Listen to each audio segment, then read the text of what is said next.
മലപ്പുറം പൊന്നാനിയിൽ ബാലികയെ പീഡിപ്പിച്ച ശേഷം തീർത്ഥാടന കേന്ദ്രത്തിൽ ഒളിവിൽ കഴിയുകയായിരുന്ന പ്രതി പിടിയിൽ. പൊന്നാനി സ്വദേശി ഷംസുദ്ദീനെ തമിഴ്നാട്ടിലെ നാഗൂരിൽ നിന്നാണ് പിടികൂടിയത്. പൊന്നാനിയിൽ പൊടിമില്ലിൽ ജോലി ചെയ്യുകയായിരുന്ന പ്രതി ആളില്ലാതിരുന്ന സമയത്ത് ബാലികയെ വിളിച്ചുവരുത്തി പീഡിപ്പിക്കുകയായിരുന്നു. പെൺകുട്ടിയുടെ കുടുംബം പോലീസിൽ പരാതി നൽകി. അന്വേഷണം ആരംഭിച്ചതോടെ ഷംസുദ്ദീൻ ഒളിവിൽ പോയി. 51കാരനായ പ്രതി തമിഴ്നാട്ടിലേക്ക് കടന്നു. നാഗൂർ, ഏറുവാടി, മുത്തുപേട്ട തുടങ്ങിയ ദർഗകളിൽ ഒളിവിൽ കഴിഞ്ഞു. മൊബൈൽ ഫോൺ ഉപയോഗിക്കാത്തതിനാൽ ബന്ധുക്കളെയും സുഹൃത്തുക്കളെയും നിരീക്ഷിച്ചു വരികയായിരുന്നു.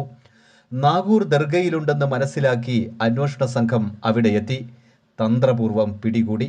Ponnani CI S Ashraf, SI Bibin CV, ASI Varghese എന്നിവരടങ്ങുന്ന സംഘമാണ് പ്രതിയെ പിടികൂടിയത്.